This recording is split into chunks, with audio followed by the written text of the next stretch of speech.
پتھر کا پہاڑ ہے، مگر اس پر قرآن نازل ہوا تو رب نے فرمایا کہ محبوب اس کو عام پہاڑوں جیسا نہیں کہنا، اس کو جبل نور کہنا ہے، یہ پہاڑ بھی نور ہے، سبحان اللہ، اس کی نورانیت اور اس کی سب سے بڑی جو برکتیں ہیں وہ یہ ہیں کہ یہاں سے قرآن کی شعائیں اور کرنیں پھیلیں اور پورے کائنات کو اپنے لپیٹ میں لے لیا۔ یقیناً یقیناً، جبریل آتے ہیں، آقا علیہ السلام کئی روز کئی شب غار حرا میں آپ طویل سجدے فرماتے، قیام فرماتے، اللہ کا ذکر کرتے۔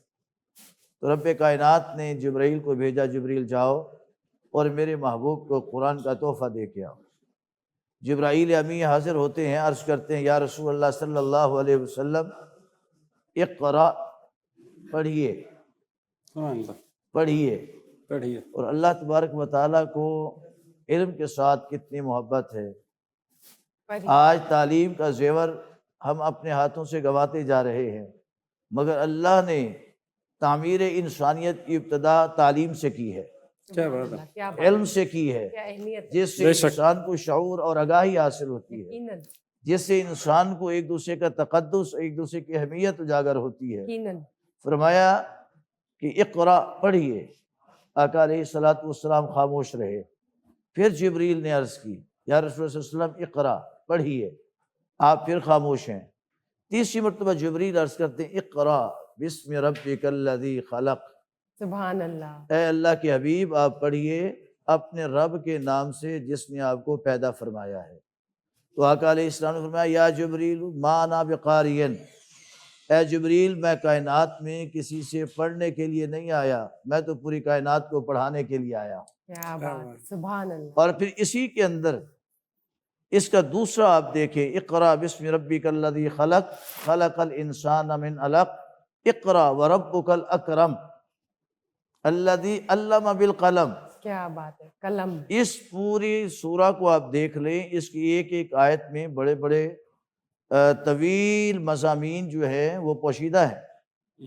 اللہ رب العزت نے فرمایا کہ علم اتنی لازوال دولت ہے کہ اللہ تبارک و تعالیٰ نے خود انسان کو قلم بھی عطا فرمایا اور علم بھی عطا فرمایا، اور اس کی پہچان کیا ہے؟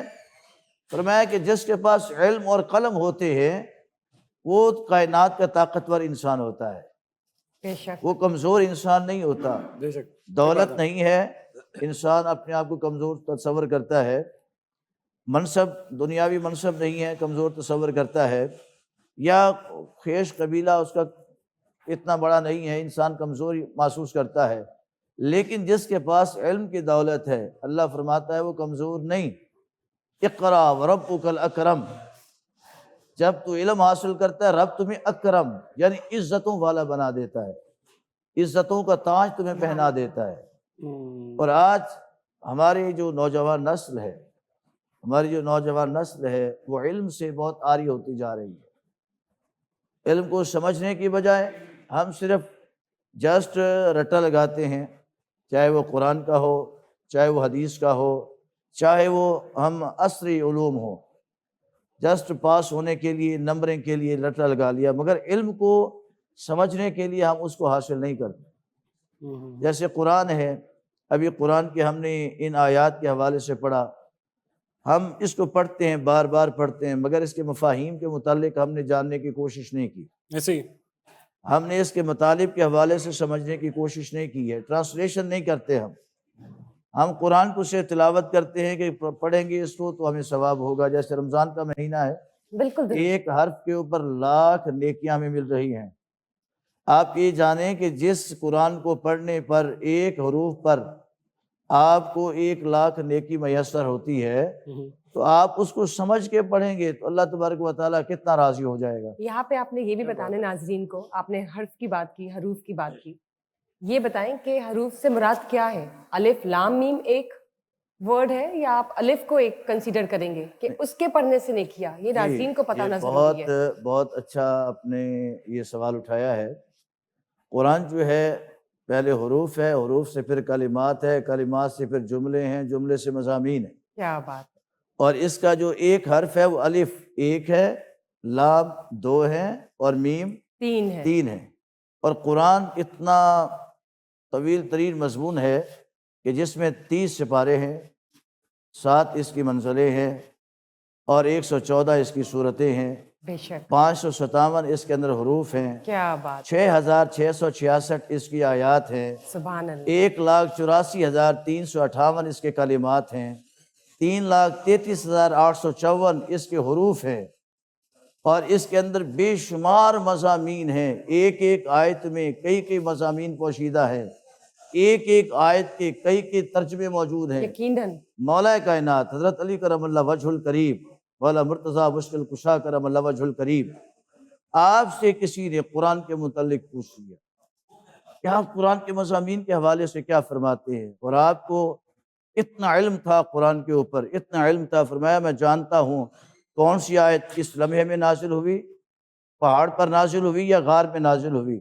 بازار میں نازل ہوئی یا بستی میں نازل ہوئی، میدان میں نازل ہوئی یا صحرا میں نازل ہوئی، فرمایا جہاں جہاں قرآن کی آیتیں نازل ہوئی علی اس کو جانتا ہے، کیا اور گہرائی کس ہے، مقصد سبحان کے لیے اللہ، نازل ہوئی علی اس کو بھی جانتا ہے۔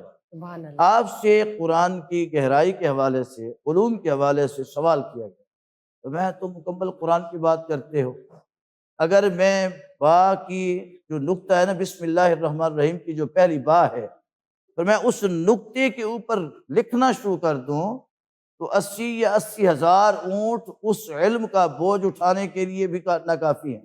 سبحان اللہ کیا بات ہے، کیا اتنا کاغذ استعمال ہو، اتنا کاغذ استعمال ہو، 80 یا 80,000 اونٹ اس کاغذ کو اٹھائیں وہ بھی ناکافی ہیں۔ اور کیا یہ ممکن ہے کہ کوئی زندگی میں اس کی پوری تفسیر، اس کی گہرائی تک پہنچ سکے، پڑھ سکے، نہیں، مکمل ہو سکتا ہے؟ ایک قرآن زندگی کافی ہے یا نہیں؟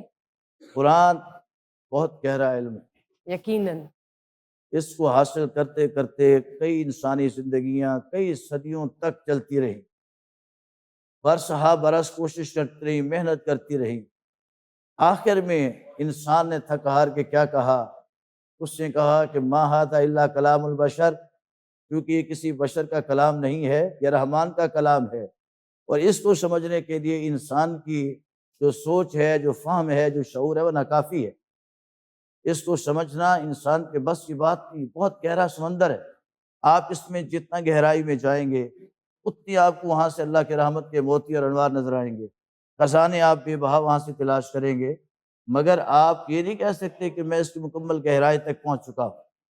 آپ قرآن کی گہرائی تک نہیں پہنچ سکتے۔ 1400 سال ہو گئے، قرآن کو سمجھنے والے سمجھ رہے ہیں، پڑھنے والے پڑھ رہے ہیں، پڑھانے والے پڑھا رہے ہیں، لکھنے والے قرآن کی تفاسیر کو لکھ رہے ہیں، اور کئی کئی ضخیم جلدیں اس کی تفسیروں پر لکھی گئی، کئی کئی کتابیں اس پر لکھی گئی، مگر ہر لکھنے والے نے آخر میں کیا لکھا؟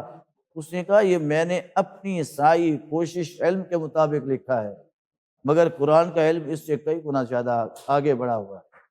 کیا اس سے قرآن ایک محدود علم نہیں ہے، بہت وسیع علم ہے۔ وسیع علم ہے۔ جیسے سورہ کوثر ہے، انا اعطیناک الکوثر فصلی لربک وانحر ان شانئک هو الابتر، اس میں جو پہلی آیت ہے انا اعطیناک الکوثر، جی علماء نے اس ایک آیت کی 63 سے زائد تفاسیر بیان کی، سبحان اللہ کیا بات ہے، اور کئی ایسے لوگ ہیں جنہوں نے ہزاروں کی تعداد سے اس ایک آیت کی تفاسیر کو بیان کیا ہے۔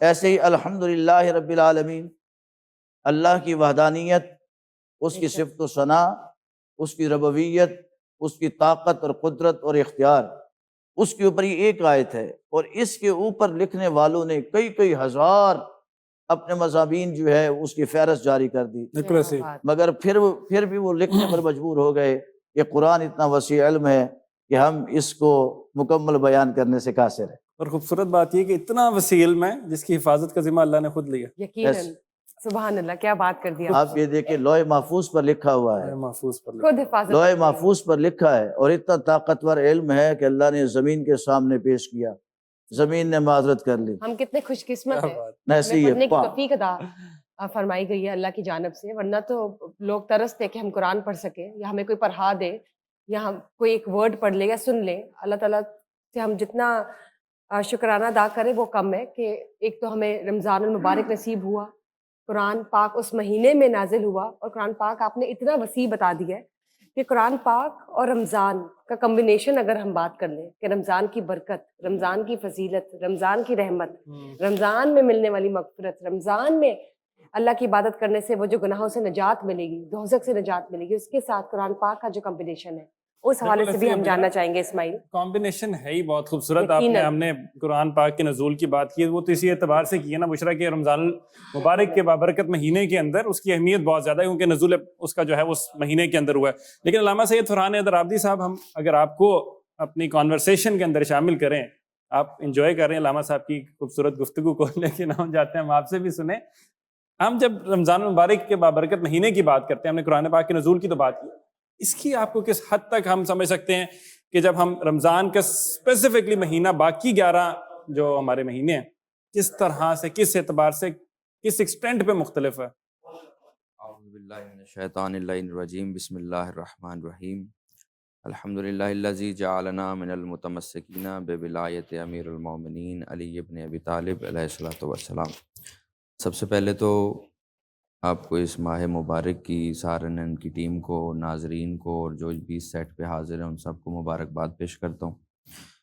دوسری بات یہ ہے کہ بہت خوبصورت گفتگو اظہر بھائی کر رہے تھے، اور بس ان سے ہی ریلیٹ کر کے ایک بات کرنا چاہتا ہوں کہ قرآن کو سمجھنا اس لیے ممکن نہیں ہے کہ یہ ایک معجزہ ہے، اوہ کیا بات ہے، کیا بات۔ اور معجزہ ہوتا ہی وہ ہے جس کے آگے بشر اور عقل عاجز آ جائے، اور یہ کیونکہ کلام خدا ہے تو کلام خدا کی گہرائی اور گہرائی یا وہ جانتا ہے جو خدا ہو، یا وہ جانتا ہے جسے خدا نے یہ توفیق دی ہوئی ہو۔ سبحان اللہ۔ یہی وجہ ہے کہ اس قرآن کی حقیقی معنی میں تفسیر یا باب مدینۃ العلم نے کی ہے یا خود مدینۃ العلم نے کی، کیا بات ہے، کیونکہ رسول خدا جانتے ہیں کہ قرآن کیا ہے۔ اب رسول نے جسے تعلیم کی ہے یا وہ بتا سکتا ہے کہ قرآن کیا ہے اور آیت کس محل پر، کس کے لیے، کہاں، کیا حیثیت رکھتی ہے اور کیا ہے۔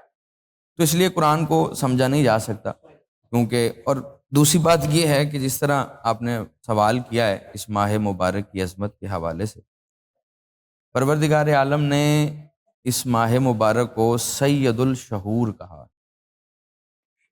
کیا بات ہے، 12 مہینے ہیں لیکن ان کا سردار ماہ رمضان المبارک سید الشہور، یعنی جتنے بھی ماہ ہیں، شعبان ہے، رجب ہے، محرم ہے، ربیع الاول ہے، لیکن شوال ہے، ہاں جی۔ خدا نے کیوں سید الشہور کہا کہ رمضان المبارک کے بارے میں پروردگار عالم نے کہا یہ میرا مہینہ۔ اب اس میں جو عبادت ہے، صرف اگر روزہ ہی ہم لیں، وہ باقی عبادات سے بالکل یکسر مختلف ہے۔ مثلا کیسے؟ اب نماز پڑھتے ہیں، ٹھیک ہے، ثواب ملتا ہے۔ ٹھیک۔ نماز کے لیے آپ وہ ایک پریکٹس، ایک عمل کر رہے ہیں، تکبیرۃ الاحرام ہے، قرت ہے، رکوع ہے، سجدہ ہے، سارے معاملات۔ آپ حج پہ جا رہے ہیں، احرام ہے، سارے معاملات ہیں، آپ کر رہے ہیں۔ آپ زکوٰۃ دے رہے ہیں، ایک نصاب ہے، دیتے ہوئے بھی پتہ چل رہا ہے، لیتے ہوئے بھی پتہ چل رہا ہے۔ لیکن ان سب کا اللہ نے ایک ثواب معین کر دیا ہے کہ اس کا یہ ثواب ہے، اس کا یہ ثواب ہے، اس کا یہ ثواب۔ صوم، روزہ ایک ایسی عبادت ہے جس کے بارے میں پروردگار عالم نے کہا یہ میرے لیے ہے میرے لیے ہے، اور اس کا اجر میں ہوں۔ کیا بات ہے، کیا بات ہے، ثواب اجرت میں ہونا اور ہے، اللہ اکبر، اور اجرت میں خود الہ کا مل جانا اور ہے۔ اللہ اکبر، جب الہ مل جاتا ہے تو پھر باقی چیزیں تو معنی ہی نہیں رکھتی۔ نہیں، اب پروردگار عالم نے کیوں کہا کہ اس کی اجرت میں ہوں؟ کیونکہ باقی نمازوں میں فروعات میں پابندیاں ہیں، حج ہے تو کچھ چیزیں حج کے وقت پر حرام ہو جاتی ہیں، بعد میں حلال ہو جاتی ہیں، نماز کی بھی اس طرح بہت سارے معاملات۔ لیکن صوم اور یہ 30 دن، یہ ایام جس میں ہم روزہ رکھتے ہیں، اس میں ہماری پریکٹس ہوتی ہے حلال سے بھی بچنے کی، کیونکہ یہ ہمیں تزکیہ نفس سکھاتی، اور عبادت جب تزکیہ نفس سکھاتی ہے تو وہ پروردگار کے قریب تر کر دیتی ہے۔ پھر جو ہم قربتاً اللہ کہتے ہیں نا، اس کے قربتاً اللہ کے لیے بہترین چیز ہے تزکیہ نفس۔ یا تو آپ نفس کی لجام اپنے ہاتھ میں لے لیں یا اپنی لجام نفس کے ہاتھ میں دے دیں۔ اگر آپ نفس کے ہاتھ میں لجام دیں گے تو پھر نفس جو چاہے گا وہ کروائے گا۔ پھر آنکھ نفس کے اختیار میں ہے، زبان نفس کے اختیار میں ہے، کان نفس کے اختیار میں ہے۔ لیکن صوم ہمیں اپنے نفس کی لجام مضبوطی سے تھامنے کی ترکیب بھی بتاتا ہے اور کس طرح سے اس پر قابو پانا ہے یہ بھی بتاتا ہے. یعنی پروردگار عالم نے اس کی اجرت میں اپنی ذات کو اس لیے رکھا کہ جب میرا بندہ میرے لیے حلال کو چھوڑ سکتا ہے, کیا بات ہے, پانی حلال ہے, بالکل حالت روزہ میں سبحان آپ اللہ, نہیں کیا پی بات سکتے. کر دی. رزق جو اللہ نے آپ کو عطا حلال ہے, کیا ہے, حلال ہے. روٹی حلال ہے, یقیناً. گندم حلال ہے.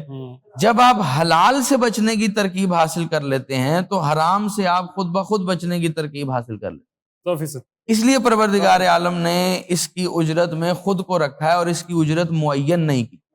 اب دیکھیں اس میں سب سے اہم چیز ہے زبان. آنکھ کا بھی روزہ ہے, کان کا بھی روزہ ہے.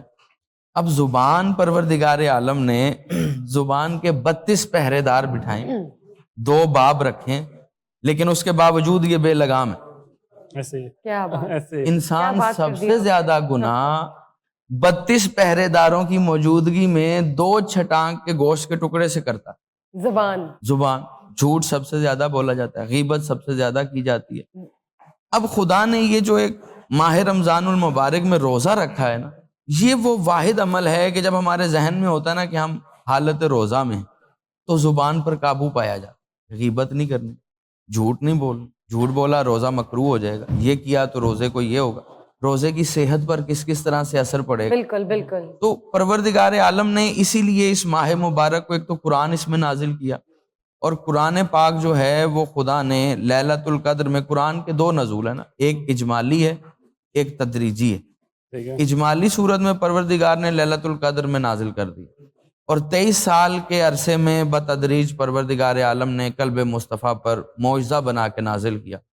قبلہ اظہر صاحب ایک بات کر رہے تھے لیکن وہ بیچ میں آدھی رہ گئی, تو میں چاہتا ہوں اسے مکمل کر دیا جائے کہ جب پہاڑوں پہ نازل کرنا چاہا تو انہوں نے کہا ہم اس کا بوجھ نہیں اٹھا سکتے, اور خدا نے کہا اگر میں اسے پہاڑوں پہ نازل کرتا تو وہ خشیت سے ریزہ ریزہ ہو جاتا. اللہ اکبر, کیا وہ کمال ہے قلب پیغمبر کا, کیا بات, کہ جو پہاڑ برداشت نہیں کر سکتے, وہ بوجھ جو پانی برداشت نہیں کر سکتا, وہ بوجھ جو کوئی مخلوق برداشت نہیں کر سکتی, وہ اتنا بڑا بوجھ قلب مصطفیٰ نے برداشت. سبحان اللہ. سبحان اللہ, کیا بات کر دی. یہ کمال ہے آمنہ کے لال کا, عبداللہ کے در یتیم کا, اللہ اکبر. کہ پروردگار عالم نے قرآن جو نازل کیا وہ قلب مصطفیٰ پہ نازل کیا. اور رسول خدا کوئی معمولی ہستی نہیں ہے, بے شک. رسول خدا سید الانبیاء ہے. سید الانبیاء. قرآن سید الکتاب ہے, یعنی جتنی کتابیں نازل ہوئی ہیں ان سب کا سردار ہے قرآن. خدا نے ام الکتاب کو سید الشہور میں سید الانبیاء پر سید الملائکہ کے ذریعے نازل کیا. کیا بات ہے, یعنی یہاں سارا سلسلہ ہی سعادات کا اور سرداروں کا چل رہا ہے. کیا بات ہے. تو اس لیے ماہ رمضان المبارک کو تمام تر ایام میں, تمام تر ماہ میں اس لیے فضیلت حاصل ہے, اور پروردگار عالم نے اس مہینے میں مغفرت کو عام کر دیا ہے.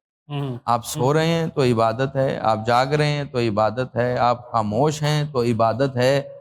رسول فرماتے ہیں کہ بدبخت ہے وہ شخص کہ جس کی زندگی میں ماہ مبارک رمضان آئے اور وہ اپنے آپ کو گناہوں سے پاک نہ کر سکے, کیا بات کر دی, کیا بات. وہ جنت حاصل نہ کر سکے.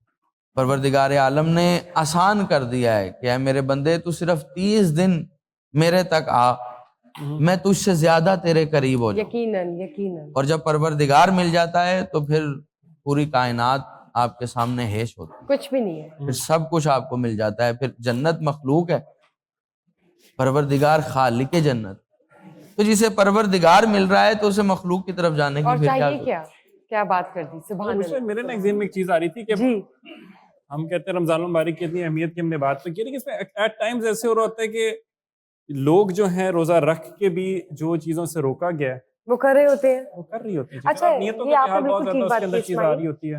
میں بھی یہ نوٹس کری تھی, بلکہ میں پوچھنا بھی چاہوں گی علامہ صاحب سے کہ رمضان کا مہینہ تو زبان کی حفاظت ہے, وقت کی حفاظت ہے, آپ کے جو جسم کے اعضاء ہیں وہ گواہی دیں گے قیامت کے دن کہ آپ نے کیا کیا کیا نہیں کیا, وہ بھی ایک الگ ایک موضوع ہے. لیکن علامہ صاحب یہ بتائیے, 12 مہینے میں رمضان کے مہینے میں تو ہم نے ان سب چیزوں کا خیال رکھنا ہے کیونکہ ہم روزے کی حالت میں بھی اللہ قبول فرمائے سب کے روزے, لیکن اس کے علاوہ بھی جو آپ نے باتیں کر دی کہ زبان سے غیبت, چگلی, غلط بات کہہ دینا, کیا اس پہ ہر کسی کو ہر وقت نہیں کرنا چاہیے؟ زبان کی حفاظت کیسے کی جائے؟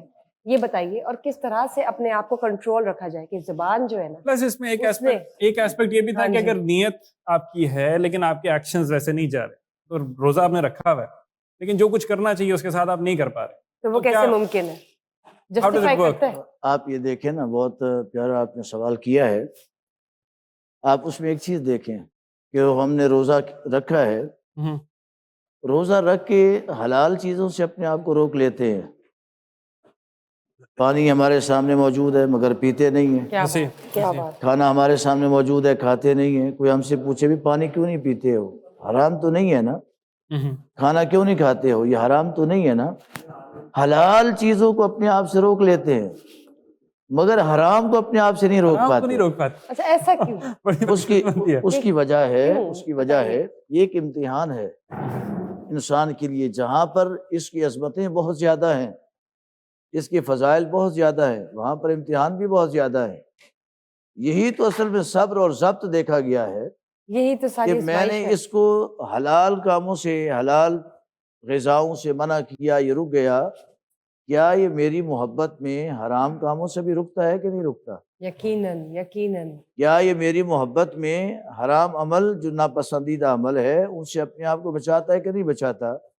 کسی نے سوال کیا بزرگوں سے کہ قرآن میں آتا ہے ان الصلاۃ تنہی عن الفحشاء والمنکر، کہ نماز انسان کو بے حیائی اور برائی سے منع کر.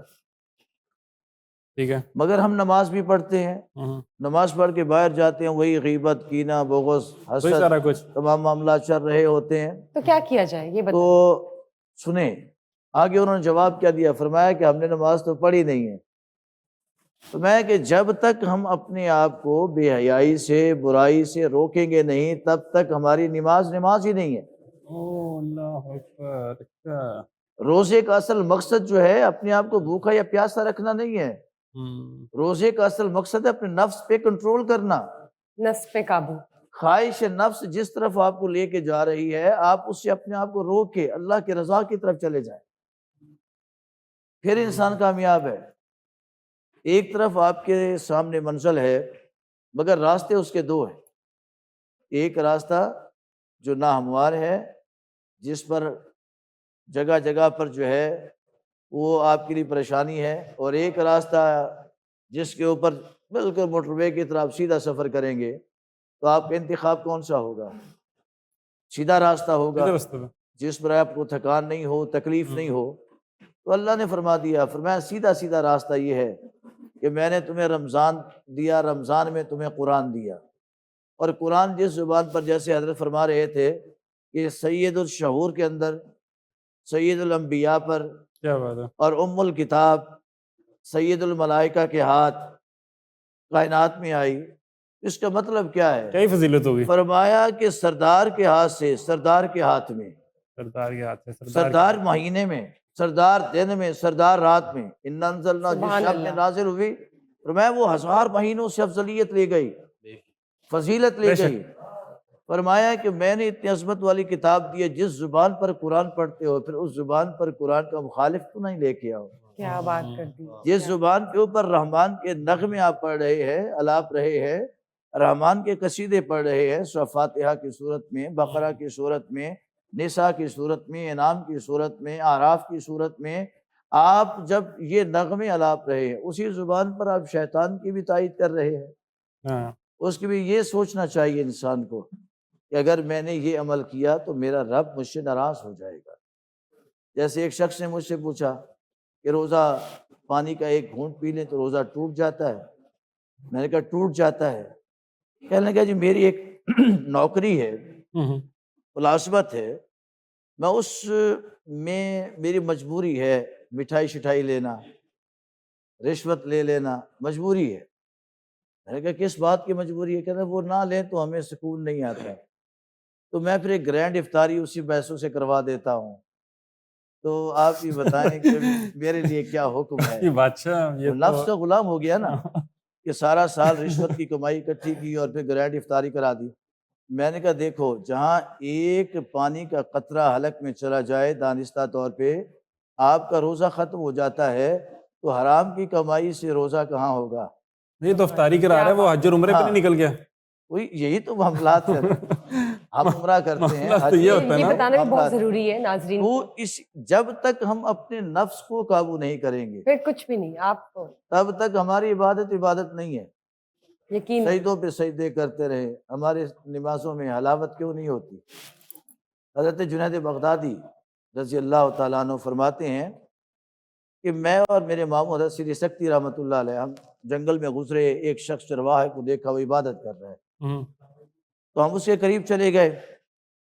اب ہمارے دل میں یہ تھا کہ امامت جنید بغدادی کروائے، جنید کہتے تھے سری سکتی کروائے عبادت، ہم دونوں کے دل میں یہی تھا۔ تو فرماتے ہیں کہ ہم نے اس چرواہے کو دیکھا، بڑا روشن چہرہ تھا، ہم نے اس سے کہا کہ ایسا کرو، ہم آپ کے پیچھے نماز پڑھتے ہیں، آپ ہمیں نماز پڑھا دیں۔ چرواہے نے کہا چلو آ جائے، اب نماز کی نیت کر لی اس کے پیچھے۔ کبھی وہ سجدہ طویل کرتا تھا، کبھی سجدہ جلد سر اٹھا لیتا، ٹھیک ہے، کبھی رکوع طویل کر دیتا، کبھی سر جلد اٹھا دیتا۔ نماز کا تو حکم ہے کہ متوازی ہر چیز ہو، برابر برابر ہو، یکساں ہو۔ تو اس کا کوئی طویل تھا، کوئی اس میں کم تھا۔ تو نماز سے فارغ ہوئے تو ہم نے پوچھا، حضرت جنید بغدادی داتا علی حجویری کے مشائخ میں سے ہے، ٹھیک ہے، اتنے بڑے بزرگ، آپ فرماتے ہیں کہ اس چرواہے سے پوچھا یہ کیا کہ معاملہ ایک ہے؟ معاملہ کیا معاملہ ہے، کیا؟ کوئی سجدہ طویل تھا، کوئی قلیل تھا، اس میں حکمت۔ فرمایا کہ جب میں طویل سجدہ کرتا تھا اس کی وجہ یہ تھی کہ جب میں سجدہ کرتا ہوں جب تک مجھے سبحان ربی الاعلیٰ کے جواب میں لبیک یا عبدی کا آنسر نہیں آتا، میں سجدے سے سر نہیں اٹھاتا۔ اللہ اکبر، فرمایا کہ جس میں طویل ہو جاتا تھا میرا سجدہ، اس کا مطلب کہ مجھے دیر سے جواب آتا، اور جس میں میں جلد سر اٹھاتا وہ جلدی جواب جواب آتا۔ آ جاتا، کیا بات، وہ لوگ تھے جنہوں نے اپنے نفس کی خواہش کا احترام نہیں کیا، بلکہ اس کے اپوزٹ چلے ہیں، اس کی مخالفت میں چلے ہیں۔ تو ان کی عبادتیں پھر اس بلندی پر پہنچی ہیں کہ جب وہ اللہ کی بارگاہ میں سر جھکاتے تو ڈائریکٹلی مالک سے ان کو جواب آتا تھا۔ جواب آتا، سبحان سبحان اللہ، اللہ، کیا کیا بات بات، ایسے ہی روزے دار جو یہ ہے، اجر ملتا ہے، روزے دار اپنے اجر کو دیکھے یہ کہ یقین اللہ تبارک و تعالیٰ نے ہر عبادت کا اجر بتا دیا، اس کی اتنی نیکی، اس کی اتنی نیکی، اور روزے کی جزا کیا ہے؟ اجر خود فرمایا کہ سومونی انا حسابی، روزہ میرے لیے اس کی جزا میں خود ہوں۔ کیا بات، کیا بات، رب جس انسان کے حوالے اپنے آپ کو کر رہا ہے، اپنی ذات کو کر رہا ہے، پیچھے وہ کیا رہ جاتا، انسان روزہ رکھ کے اس طرح کے معاملات کرے۔ پیچھے کیا رہ جاتا، یقیناً، کوئی چیز بچتی نہیں ہے۔ کیا بات کرتے ہیں، جی جی، جی جی رام صاحب، آپ کا جو سوال ہے نا اس کو اگر آسان کر کے بیان کریں کہ اس ماہ مبارک میں خدا شیطان کو تو قید کر دیتا ہے، جی خوب، پھر گناہ کیوں ہوتے ہیں؟ بالکل بالکل، ہمارا ایک مسئلہ یہ ہے کہ ہم باقی ایام میں کہتے ہیں یہ شیطان مردود نے کروا دیا، ایسے ہے کہ نہیں؟ لیکن ان 30 دنوں میں یا 29 دنوں میں تو پروردگار عالم نے اسے بالکل قید کر قید دیا، کر لیا، اس کے اختیارات کو سلب کر لیا۔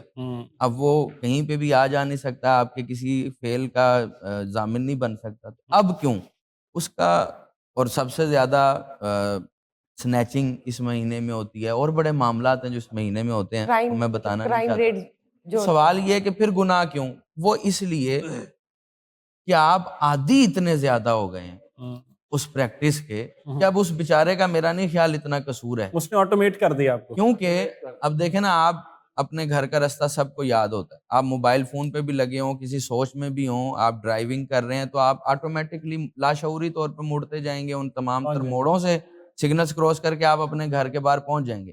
آپ ذہنی طور پر نہیں یہ سوچ رہے ہوتے کہ اب یہاں سے یہاں مڑوں گا، لیفٹ ہوں گا، رائٹ ہوں گا، ایسے لیکن آپ لاشعوری طور پہ آپ کا جو ہے نا وہ نفس آپ کے ساتھ وہی معاملہ کر رہا ہوتا ہے، کیونکہ آپ کو پتہ ہے ایک چیز کی آپ عادی ہو گئے ہیں، پریکٹس میں آ گئی۔ تو 11 مہینوں میں لوگ اتنے گناہوں کی پریکٹس میں آ جاتے ہیں کہ ان کو یہ مہینہ بھی عام مہینوں جیسا لگنے لگ جاتا ہے۔ پروردگار نے شیطان کو قید کر کے اس مہینے میں ہمیں ہماری حیثیت بتائی ہے کہ اگر اس مہینے میں بھی تم شیطان پر الزام دو کہ اس نے یہ گناہ کرا دیا ہے، تو کم از کم ہمیں اپنے آپ کا تزکیہ نفس کرنا چاہیے، اپنے دامن میں جھانکنا چاہیے کہ ہم خود کتنے عادی ہو گئے ہیں ان گناہوں کے کہ شیطان نہ بھی ہو تو ہم وہی وہی کام گناہ کر رہے ہیں۔ ریپیٹ کر رہے ہیں، بالکل ٹھیک بات کر دی آپ نے، صحیح بات ہے، نفس پہ قابو جس نے پا لیا اس نے پھر کامیابی پا لی، بے اس شک۔ نے کنٹرول پا لیا، اور اس نے سیدھا راستہ دیکھ لیا، اور اس کو دکھا دیا گیا، ہدایت مل گئی، یہ تو وہی والی بات ہے. دور حاضر میں تو بہت ہی مشکل ہوا کھڑا ہے نا. Let's being honest. ازمائش ہے اسماعیل. دیکھیے دور حاضر کی ہم بات کریں, ٹیکنالوجی کا ہم بھی حصہ ہے. علامہ صاحب آپ بھی بتائیے گا, اب ٹیکنالوجی اتنی بڑھتی چلی جا رہی ہے, آپ دوسری جانب دیکھیں مغرب میں دیکھیں تو مینیفیسٹیشن کا ایک ورڈ جو ہے اوبیسلی ایک نارمل ٹرم ہے, لیکن اس ٹرم کی امبریلا میں کہا جا رہا ہوتا ہے کہ مینیفیسٹ کریں, 5 منٹ نکالیں میڈیٹیشن کے, جو کہ اسلام جو ہے کب سے کر رہے ہیں, اور وہ ہم عبادت کے ذریعے کر رہے ہیں. اپنی روح کو سکون دینا, اپنے آپ کو صاف کرنا, پاک کرنا گناہوں سے, سونے سے پہلے عبادت کر کے سونا, 5 وقت کی نماز پڑھنا. ہماری مینیفیسٹیشن یہ ہے, اس کو کس طرح سے آپ بیان کریں گے؟ پہلی بات تو یہ ہے کہ آج کے دور میں کیونکہ نفسا نفسی کا دور ہے اور ہر انسان سکون کی تلاش میں ہے. اگر ذہنی اور قلبی طور پر آپ کے اطمینان نہیں ہے تو آپ ایک ہی وقت میں کئی امراض کا شکار ہو جاتے ہیں ایک ہی لمحے میں. اور اسلام نے اس کا بہترین طریقہ بتایا, فرمایا کہ الذین آمنوا وتطمئن قلوبہم بذکر اللہ. تمہارے دل کو سکون کیسے ہوگا؟ اللہ کے ذکر سے ہوگا. جب آپ اللہ تعالیٰ کا اسم زیادہ سے زیادہ لیتے ہیں تو آپ کی وجود کی جو ریکوائرمنٹ ہے وہ پوری ہو جاتی ہے. جس مقصد کے لیے اس وجود کو بنایا گیا اس سے آپ کا پورا وجود جو ہے وہ سٹریس سے نکل کر ایک اطمینان کی دنیا میں چلا جاتا ہے. اور ایسے ہی جیسے ڈپریشن کا مریض ہے, وہ جب 5 وقتیہ نماز کے لیے وضو کرتا ہے, وضو والے اعضاء جب دھوئے جاتی ہیں, آج کل کی میڈیکل سائنس اس چیز کی تصدیق کر رہی ہے کہ اسلام نے ایک وضو کا جو طریقہ دیا ہے ایک مسلمان کو, اس سے کیا ہے کہ جسم کے ایک ایک حصے جہاں پر پانی لگتا ہے, اب پورے وجود کو دھونا تو نہیں ہے نا وضو میں, ہاتھ ہیں آپ کے, چہرہ ہے آپ کا, بازو ہے, پاؤں ہے, یا کانوں کا مسح, گردن کا مسح ہے, تو وہ طب کہہ رہی ہے کہ آپ کی پوری باڈی سسٹم کے اندر جتنے بھی امراض پیدا ہوتے ہیں, جتنے بھی ایسے جرمز پیدا ہوتے ہیں جن کے ذریعے سے آپ کی باڈی کو اپنا تکلیف پہنچتی ہے, وہ تمام کے تمام ایک وضو سے ختم ہو جاتے ہیں. سبحان اللہ. اب گزشتہ 2-4 سال پہلے کرونا کا ایک سسٹم چلا. اب کرونا کا علاج تلاش کرتے کرتے کرتے کرتے سائنسدانوں نے کیا کہا کہ سجدے والی جو پوزیشن ہے, جب سجدے والی پوزیشن مسلمانوں کو دی گئی ہے, جب اس پوزیشن پہ سجدہ کیا جاتا ہے تو پوری باڈی کا جو بلڈ ہے وہ سرکولیٹ کرنا شروع کر دیتا ہے. دماغ میں آتا ہے, پھر یہاں سے سرکولیٹ کرتا ہے, وہ باقی وجود میں جاتا ہے, باڈی میں جاتا ہے. اس سے کیا ہوتا ہے کہ جسم کے اندر وہ حرارت پیدا ہوتی ہے جو اس طرح کے کرونا ہو یا کینسر ہو, اس طرح کے امراض کو ڈیڈ کر دیتی ہے, ان کے جرمز کو ڈیڈ کر دیتی ہے. انہوں نے کہا کہ یہ سجدہ سب سے خوبصورت عبادت. اور اس کے علاوہ جب ہم نماز کے لیے کھڑے ہو کر تکبیر کے لیے ہاتھ بلند کرتے ہیں, پھر قیام کرتے ہیں, کہتے ہیں یہ حرکتیں ہیں, یہ ہاتھوں کو باندھنا, یہ آپ کی ان باڈی سٹرکچر جو سسٹم ہے اس کو ایک ریلیکسیشن دیتا ہے. کیا بات ہے. ان کو ایک ایسی ایکسرسائز فراہم کرتا ہے جس سے انسان فالج جیسے امراض, شیٹیکا جیسے امراض سے اپنے آپ کو بچا لیتا ہے. ایسے ہی جب آپ رکوع کرتے ہیں یا سجدہ کرتے ہیں, آپ کی باڈی جو ہے وہ موو کر رہی ہوتی ہے, مختلف طریقوں سے حرکت کرتی ہے. اس سے یہ ہے کہ آپ کی جو کمرز کے مسلس ہے, آپ دیکھیں گے جو نمازی لوگ ہیں, نمازی آج کل تو نمازی بھی بڑے سول ہو گئے نا, تھوڑی سی تکلیف ہوئی انہوں نے کرسی پکڑ لی, ہاں ایسے ہی کرسی پکڑ لی, کرسی پہ بیٹھ کے نماز. پہلا کرسی سب سے آخری آپشن ہے, ہم فرسٹ آپشن کرسی کو رکھتے ہیں. فرسٹ آپشن رکھتے ہیں تو نماز نہیں ہوتی. ہماری مساجد میں ایک لائن بن چکی ہوئی ہے کرسی. جی پورا کلاس روم بنا ہوتا ہے, کلاس روم بنا ہوتا ہے. تو ہم کرسی کو اپنانے کی بجائے اگر ہم نماز کو صحیح طریقے سے ادا کریں, بالکل اس کے اصول کے مطابق, قوانین کے مطابق, تو ہمارا باڈی لیول بالکل درست ہو جائے گا. اب جیسے جو آپ نے بات کی, جو مغربی تہذیب کے لوگ ہیں جی, وہ اپنی نسلوں کو ایک پروگرام دیتے ہیں کہ آپ نے یہ کام کرنا ہے, یہ بننا ہے. 5 سال پہلے 10 سال پہلے پروگرام دے دیا, بچے نے ذہن میں فیڈ کر لیا. بالکل بالکل. پھر اسی کے اوپر وہ آہستہ آہستہ آہستہ آہستہ کام کرتا ہے, ورک کرتا ہے, اسی سوچ کو اپناتا ہے. اڈاپٹ کرتا ہے، اسی کے پیچھے بھاگتا ہے، کامیاب ہو جاتا ہے۔ تو ہمیں اسلام نے بتایا ہے کہ 5 وقت نماز اور قرآن کے ساتھ منسلک ہو جاؤ، تو آگے جا کے تمہیں اللہ تبارک و تعالیٰ کا قرب ملے گا، رسول اللہ صلی اللہ علیہ وسلم کی شفاعت ملے گی۔ یقیناً یقیناً ہم نے اس منزل کو کیوں چھوڑ دیا؟ اس کو اسلام نے ہمیں بتایا حقوق العباد کی پاسداری کرو، تمہیں سکون ملے گا۔ آپ دیکھیں کوئی گناہ والا کام کر لیں، کوئی بھی کر لیں، چھپ کر لیں یا ظاہر کر لیں، آپ کا ضمیر آپ کو ملامت کرتا ہے، لیکن آپ نیکی کا عمل کوئی بھی کر لیں، جسم ریلیکس ہو جاتا ہے، چہرہ آپ کا روشن ہو جاتا ہے، روشن ہو جاتا ہے۔ جیسے رمضان کا دل مہینہ ہے، مطمئن ہو جاتا ہے۔ لوگ سحر کروائیں گے، افطار کروائیں گے، راشن بیگ بنواتے ہیں، مختلف گھروں میں لوگوں کو تسلی دیتے ایک ہیں، element۔ بانٹتے ہیں، سخاوت کرتے ہیں، خرچ کر کے انسان کو تسکین مل رہی ہوتی ہے، بالکل بالکل ٹھیک۔ سکون۔ اگر وہی خرچ آپ کسی گناہ والے کام پہ کرتے ہیں تو آپ کا ضمیر لعنت و ملامت کر رہا ہوتا ہے آپ کو۔ آپ رات کو سوتے ہیں تو کئی آپ ٹیبلٹس لے کے سوتے ہیں، بغیر ٹیبلٹس کے آپ کو نیند نہیں آتی، لیکن آپ نماز 5 وقتیہ پڑھیں، قرآن پڑھیں اور لوگوں کے ساتھ حسن ظن رکھیں، اچھی سوچ رکھیں، یعنی پازیٹیو تھنکنگ رکھیں، لوگوں کے حقوق ادا کرتے رہیں، ان کی معاشی جو بدحالی ہے اس کو دور کرنے کی کوشش کریں۔ کوئی اگر رزق کی وجہ سے پریشان ہے، صحت کے معاملات میں پریشان ہے، آپ اپنی صلاحیتوں کو بروئے کار لاتے ہوئے اس کے کام آئیں، رات کو سوئیں گے پرسکون سوئیں گے، بہترین، کیا بات کیونکہ کہی آپ مخلوق نے۔ کی جو دعائیں وہ سرکولیٹ کر رہی ہوتی ہے نا آپ کے لیے، وہ آپ کے ذہن کو، آپ کی اندر کی جو فیلنگز ہیں اس کو سکون پہنچاتی ہیں، ہم محسوس نہیں کرتے ہیں۔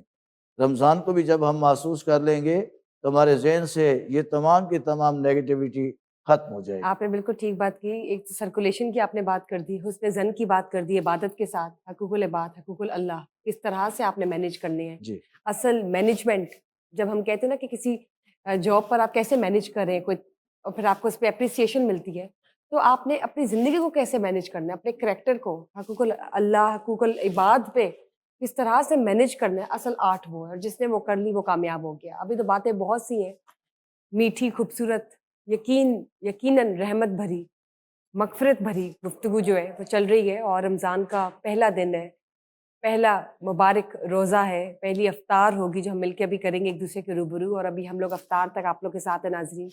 اور علامہ صاحب آپ کا بہت بہت شکریہ، جزاک اللہ۔ آپ کا بہت بہت شکریہ، اور آپ نے بہت ہی بہترین تلاوت قرآن پاک پیش کی آج، بہت بہت شکریہ۔ کل پھر آپ سے ملاقات ہوگی ایک نئے موضوع کے ساتھ، اور بات ہوگی رمضان المبارک کی، بات ہوگی رحمت کے عشرے کی جس میں ہم سب موجود ہیں، اور ہمیں پھر سے کل ایک نیا روزہ نصیب ہو۔ اس گفتگو کو ہم آگے بڑھائیں گے انشاءاللہ۔ بہت بہت شکریہ آپ کا۔ اور ناظرین، اسی کے ساتھ ساتھ میں اور اسماعیل ایک بریک لیں گے، اور اسماعیل آپ نے یہ ضرور بتانا کہ یہ جو ربیسکا ہے یہ آخر کیا ہے، ربیسکا کون سی انڈسٹری ہے، ربیسکا ہے کیا، ذرا بتا دیں ناظرین۔ میرے خیال میں پچھلے ایک بار بریک میں چلے جاتے ہیں، بریک سے واپس آتے ہیں اور پھر ربیسکا کے بارے میں بتائیں گے، بیکاز بتانا تو بہت ضروری، بیکاز یہ رمضان فیضان ٹرانسمیشن جو ہے دس از پاورڈ بائی ربیسکا۔ ربیسکا کیا ہے، بریک سے واپس آتے ہیں اور آپ کو بتاتے ہیں، ہمارے ساتھ رہیے گا۔ Stay tune. سرپرائز اسماعیل، ہمارے ساتھ اور کچھ خاص نئے مہمانوں نے شرکت کی ہے رمضان کی آج پہلی لائیو ٹرانسمیشن میں۔ میں چاہوں گی کہ آپ ضرور بتائیں کہ کن دو خاص شخصیت ہمارے ساتھ موجود ہے، وہ کون ہے؟ ہمارے دو خاص فیوریٹ ہے، دونوں خاص رمضان فیضان ٹرانسمیشن پاورڈ بائی ربیسکا آپ لوگ دیکھ رہے ہیں۔ رمضان المبارک کے بابرکت مہینے کا آج پہلا افطار سے ہم کچھ ہی لمحہ دور ہیں، لیکن اس سے پہلے دو بہت ہی خاص مہمان ہمارے ساتھ موجود ہیں۔ نعیم حنیف صاحب نے ہمیں جوائن کیا، CEO RNN TV sir, welcome to the transmission, and ساتھ ہی ساتھ are very own favourite Jawad Ahmed. Jawad بھائی بہت بہت شکریہ، چیئرمین برابری پارٹی کا انٹروڈکشن میں ساتھ ضرور ایڈ کرنا چاہوں گا۔ جواد بھائی good to have you over here. Naeem بھائی بہت شکریہ آپ کا بھی۔ پہلا رمضان، پہلی افطاری قریب ہے، کیسا فیل کر رہے ہیں؟ جواد صاحب سے شروع کریں۔ جواد بھائی آپ سے آغاز کریں گے۔ مجھے تو بڑا اچھا لگ رہا ہے، ہمیشہ کی طرح میں لاسٹ ٹائم بھی ٹرانسمیشن میں آیا تھا، نعیم تو بڑے میرے بھائیوں کی طرح ہیں، تو مجھے بڑا اچھا لگ رہا ہے، سیٹ اپ بڑا اچھا ہے، یہ جو لوگ جو اتنے زبردست انہوں نے ابھی یہ نعتیہ قوالی کی ہے، اور پھر ساتھ آپ کی ٹیم جو ہے وہ ساری کی ساری زبردست ہے، تو بہت اچھا لگ رہا ہے یہاں آ کے۔ اور رمضان کا جو پہلا روزہ ہے، آف کورس پوری جو پوری دنیا میں جو مسلمان رہتے ہیں وہ آج خوش ہیں، اور وہ انتظار کریں گے اب 30 دن گزرنے کا، اور پھر عید آئے گی اور پھر وہ اللہ گلہ کریں گے، اور یہ جو ہے